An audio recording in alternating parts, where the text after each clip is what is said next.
Hello and welcome to my video. Okay, glazing, the mysterious part of painting to a lot of people, but it's not really that difficult. Here we are, off we go. We've got royal blue and Japanese red, and as you can see, quite a lot of oil. Now I decided on this picture that I wouldn't just have red straight from the tube in the sky, so I wanted to sort of just tone it down a little bit, because it will look quite bright on the picture because of the way that I'll be wiping away parts of it to reveal the light underneath, and it just makes it more interesting. So okay, a smallish brush, not too big, it's probably about 3 inches, 2.5, 3 inches, somewhere around there, and you have to be unafraid. Just a reminder that the painting that I'm working on is completely dry, so it doesn't matter what I do. If I make a mistake, I'll just take it off and we can start again. You notice I'm following the shape of the clouds that I'd previously put on the painting. Before I go on, some people will say, why are you doing this? This is a toneless painting that you're working over. Why not just leave it as it is?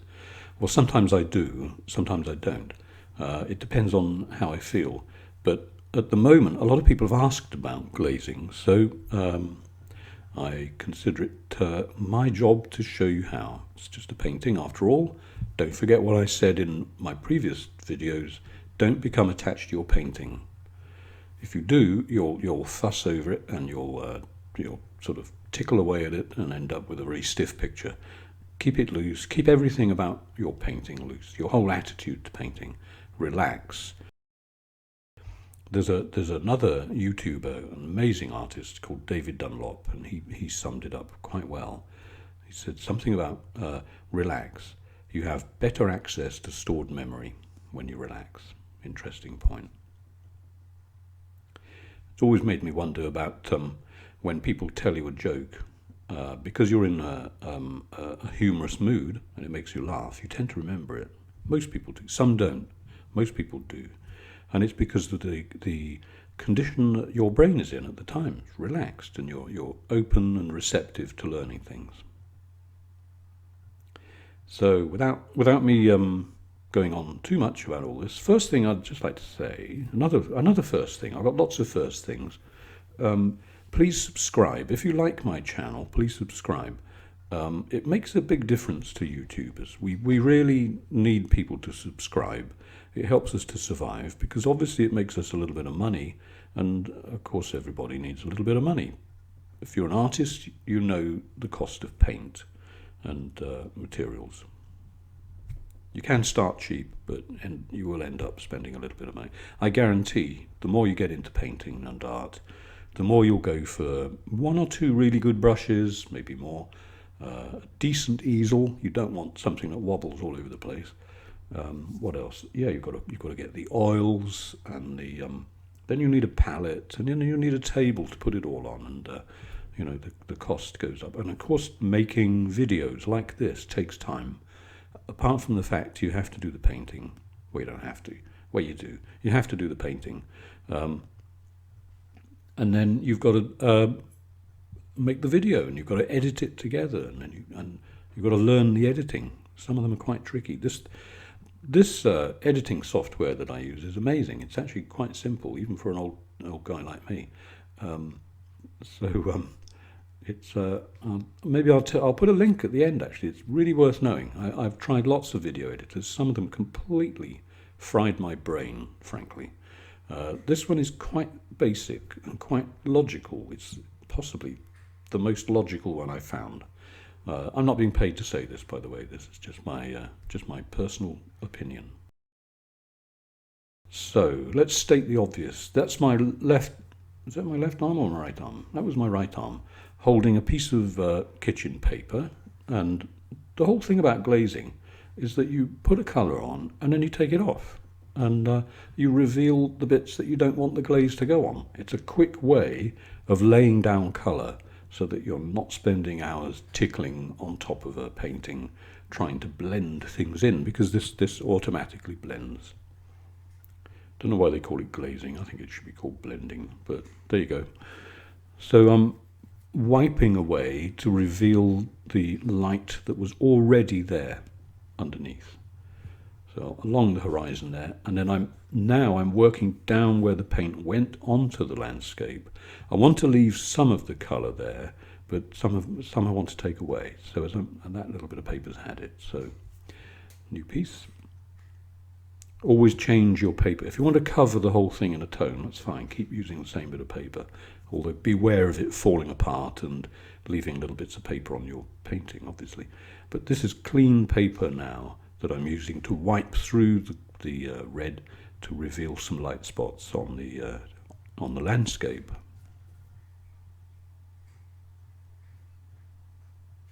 Later on, I will be adding another colour to the ground.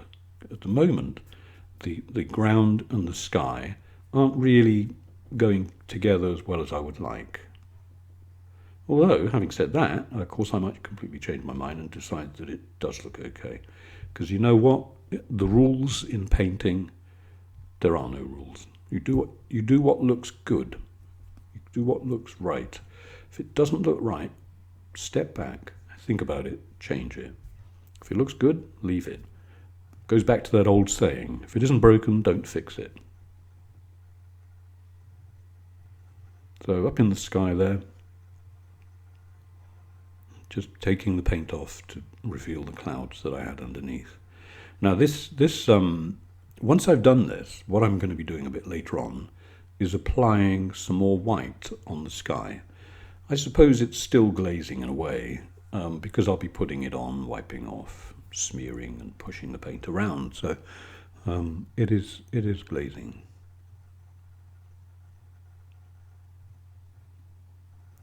Now here's a thought. If you wanted to paint a picture that had like a fog or a mist in the distance, you could use this using white. I suppose you'd call it hazing instead of glazing, I don't know. But it would be a very good way to add mist to your painting. Now, something else I want to say. I wonder whether my pop filter is working. I do have a pop filter on the microphone, but I've come to the conclusion that I must pop more than other people. There always seems to be a pop or a T sound that gets through. So if I've blown out your eardrums, I do apologise. Now then, what should we talk about while we do this? Well, usually I talk about my teaching, so I'll talk about my teaching. I teach, and if you'd like to come here and learn to paint, if you go to my website, the link is below, you'll find all the information you need. However, if you do that and you don't find all the information you need, you can contact me through the contact page of my website, or leave a comment on YouTube. Or Facebook. You can go to Facebook. You can always contact me there. And please leave comments. I like it when people interact. As I have said many times, if you ask me a question, I'll do my best to answer it. If I can't, I'll tell you. Or maybe I'll push you in a direction where you might be able to find some information. I'll just give you a link or something like that. The most asked question. Yes, I am using oil paint. No, I haven't used acrylics to try and get this technique working. I've used acrylics many years ago, but not for this particular approach to painting. I don't really like acrylics. So, you know, the best thing to do if you want to know about acrylics is Google it. You'll get all the information there. And obviously they'll know more than I do. But for me, acrylics didn't work. I like oil paint. I don't use thinners. I don't use turpentine. I don't use white spirit. I don't use any of those. You don't need to use them. When you finish painting, put your brush, we'll give it a wipe first, put your brush in a container with some washing detergent, let it splosh around in that for a while, and then just wash it under the tap. Use lukewarm water, not hot water, because that can encourage the bristles to drop out. Lukewarm water, lots of rinsing. There you are, nice brush, and it smells wonderful too. Next one is, yes, the oil I use. Okay, I use linseed oil, and some of it has a drying agent in it, which is a cicative, and some don't. I prefer the ones with a bit of a cicative in it because it does speed up the drying considerably. You can also use poppy oil. I hope that didn't pop on my pop filter, but it's going to be a tricky one to say poppy oil without popping.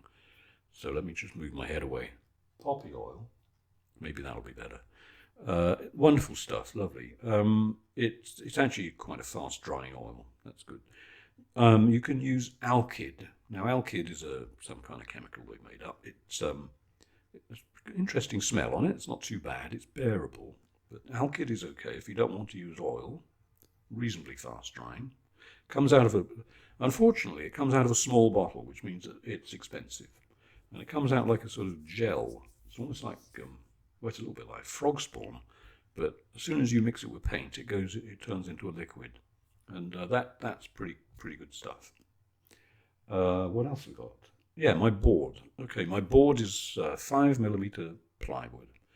And I sand it. I apply a coat of gesso, sand it again when that's dry, obviously, otherwise you're going to have a very soggy sander.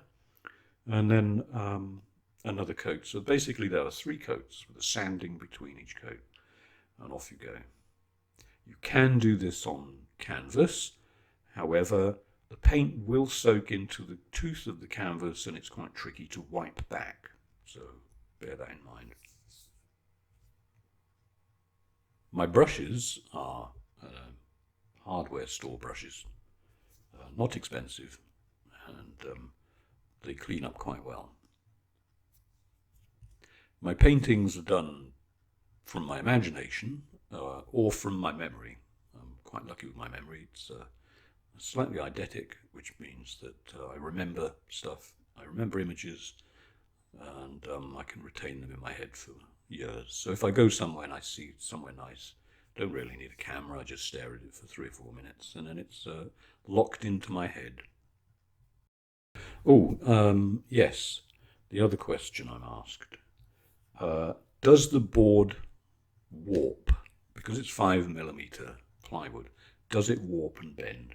Yes, it does a little bit when you first apply gesso. Now, the other thing I'll say is if you buy these boards, they're not awfully expensive. They're about, I don't know, well, in France, they're about just over €7 for the size that I use. Now, the size I normally use is half the size you're looking at.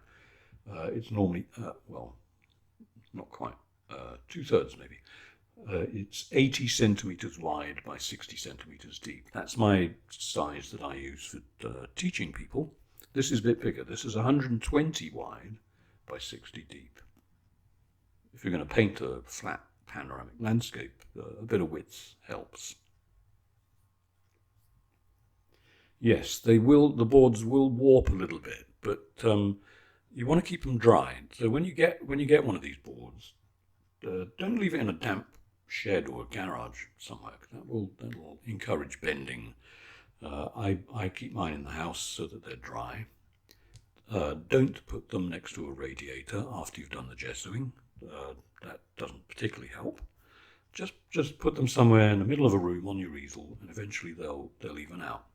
When you paint it, it seems to pull the board the right shape. The oil paint, I don't know how it's working. Maybe it's to do with how the damp seeps in the back of the board. Who knows? But anyway, they end up flat. And as you can see, the painting that I'm working on here, that's a long piece of board, and it's not thick, and it's completely flat. Now, the other question has just come back to me. Right, I've got it. Do I frame my pictures? Do I hang them on the wall? No, I don't. I basically leave that to whoever buys my paintings.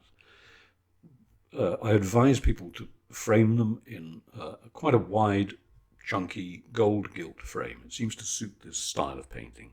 And that, if you have a frame like that, that will encourage the board to stay flat. Your picture frame will be able to talk to you about that if you need to discuss it.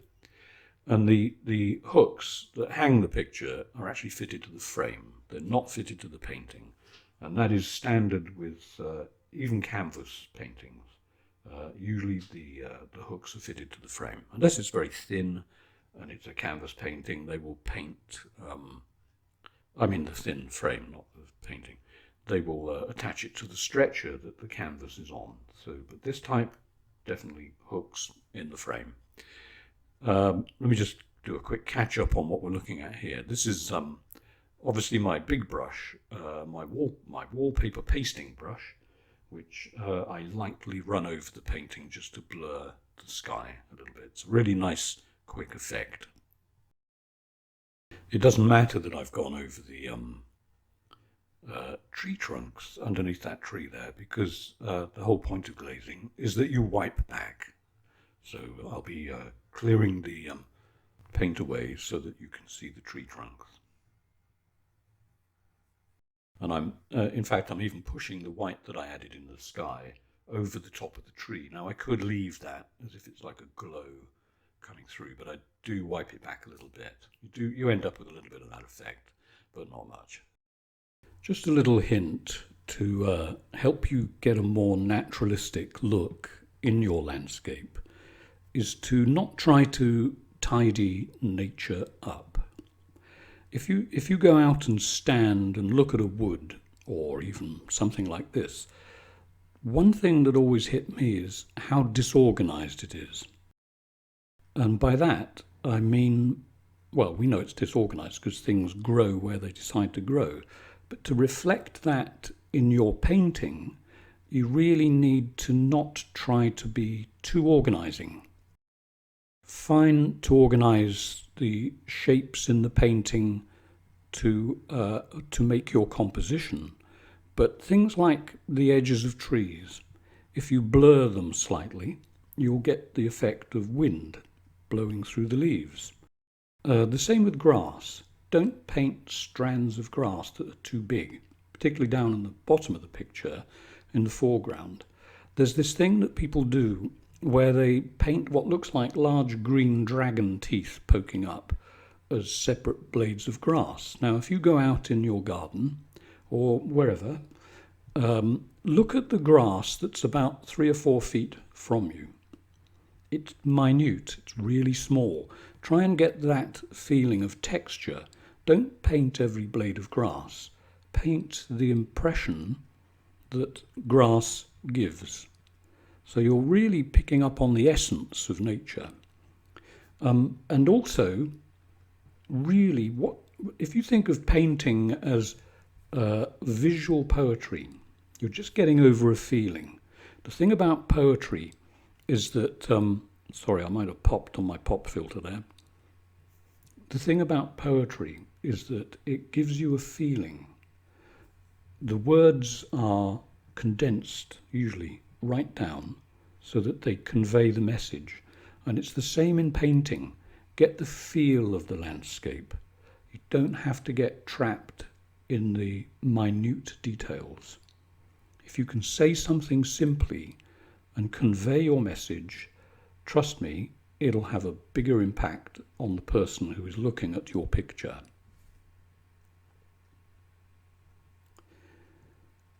So now I'm just bringing out some of the details on the extreme edges of the tree. Obviously I'm wiping off the white that I put on there, and but not too much. I'm keeping it soft so that it has a little bit of visual poetry.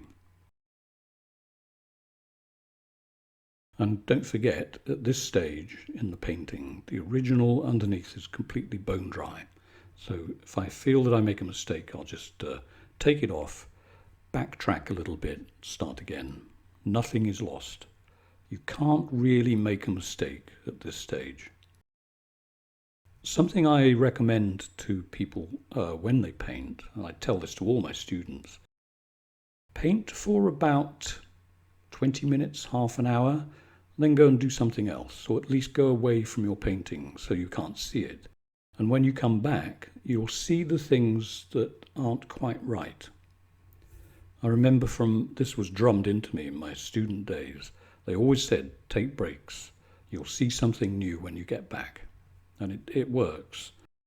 When I teach, what I do is I well, the first day that I teach, when someone comes here, they don't paint. I just paint.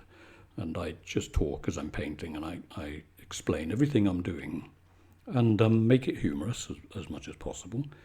And once the person actually starts painting on the second day, quite often, because they've seen me painting, they obviously remember this, and I still have my painting on my easel next to theirs, they can see what I'm doing. If they do something wrong, I will make the same mistake on my painting and then show them how to put it right. And that can either be a complete correction or turning the mistake into something which is actually worth looking at, because sometimes mistakes are really helpful. Okay, now I'm going to start working on the ground part here. That's yellow ochre, as you can see there, with a big glob of oil. I'm mixing it together, but not too much. The oil is at the bottom of the plate, probably just about to drip down my trouser leg. And so this is quite thick paint. As you can see, if I really concentrate on putting the paint down, it will obliterate what's underneath. I don't actually want to completely obliterate it. I want a touch of yellow ochre on the painting. I don't really want any solid shapes.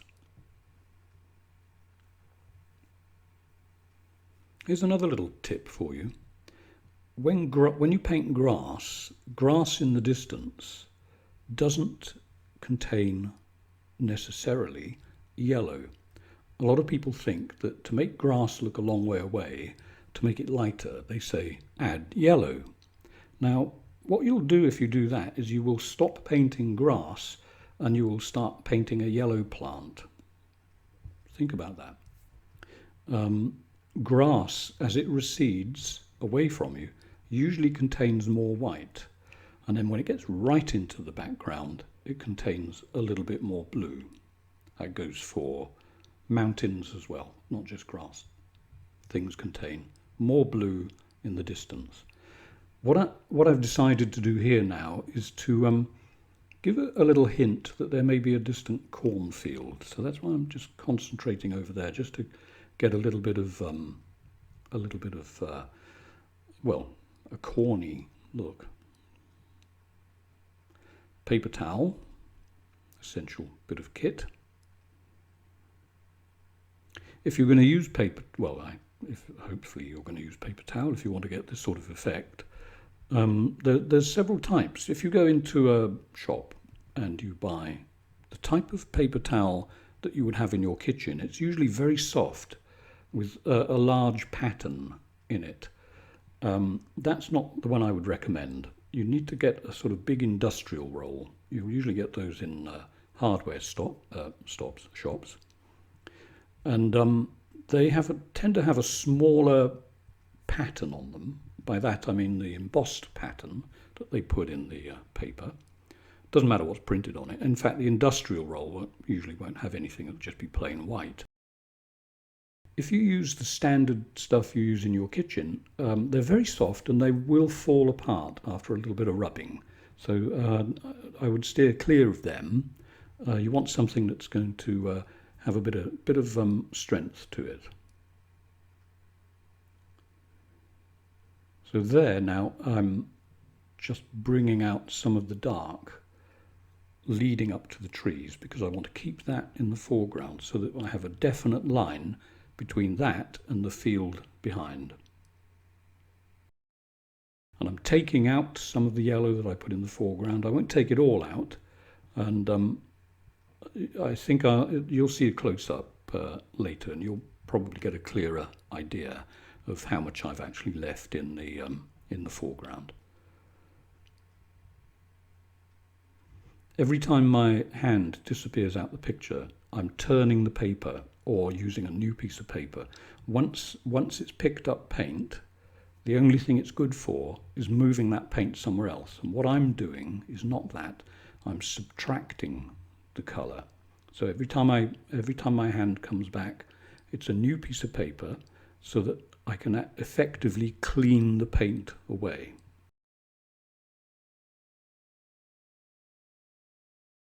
If you're still here, Thank you for staying this long, and congratulations on having the energy to stay this long. Sometimes when I'm dabbing like that, the paper isn't flat where it comes in contact with the painting. I'll use like that bit there. You see I'm using the textured side so that I can be a little bit selective about how much I wipe off, because I want to keep texture. Texture is vitally important in a landscape.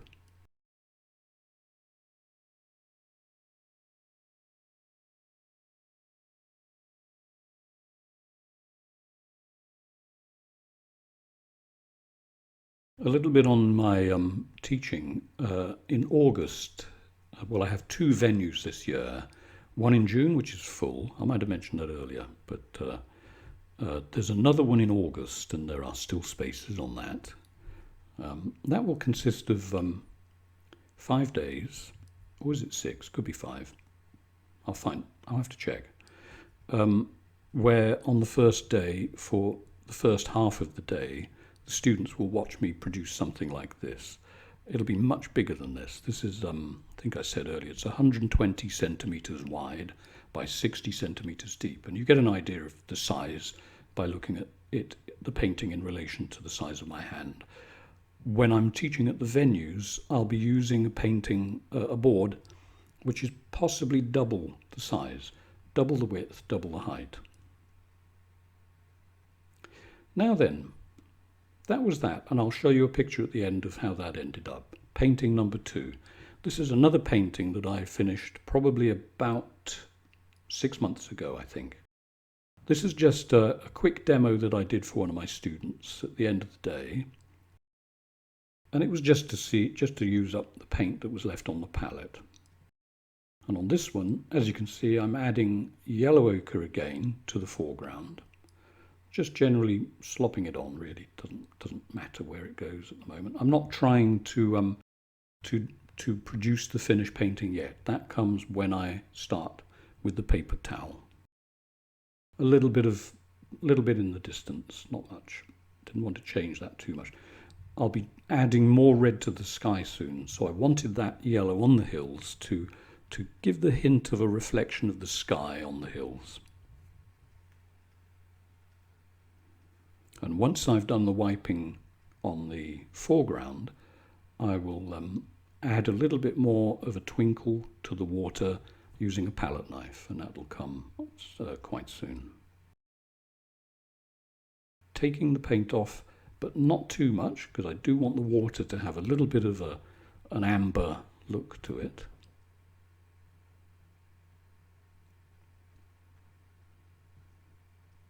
And just pulling back that little bit of contrast at the about a quarter of the way up the picture, where the yellow grassy colour ends. There's quite a nice dark band across the picture, and I wanted to keep that. So working into the water, don't really need to do much to it, and a little bit of texture over there on the left. Scumbling. Great word, scumbling.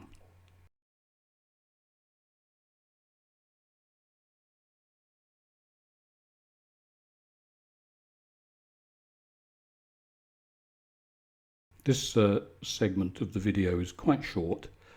It's just a little painting. It doesn't really take long to do something like this. In fact, you can see this is all done in real time, and you can see how quickly this effect will sort of bring life to your painting. This is Japanese red again, exactly the same colour on the previous painting. It's got a little bit of blue in it so that it's just not too pink. It's quite pink, but it's I guess not too pink anyway.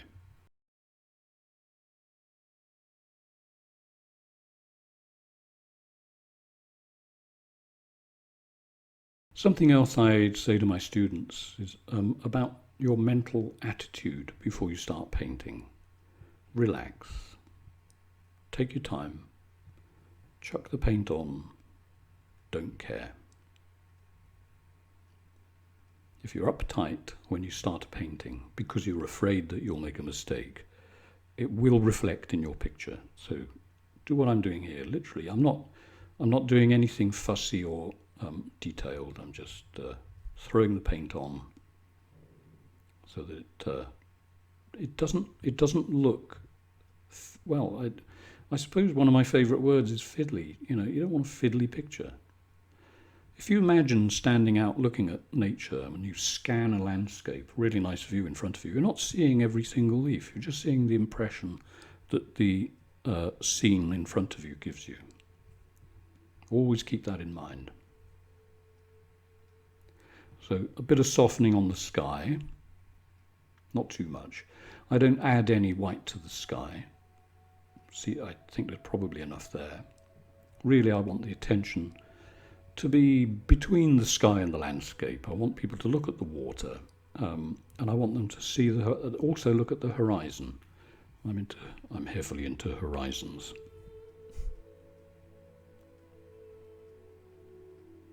Okay, so I added a little bit of red to the water just to hint a bit of a reflection.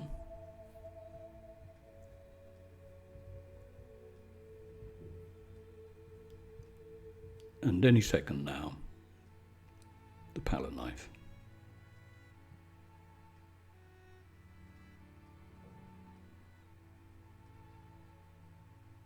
It's a little bit like ironing, just back and forth.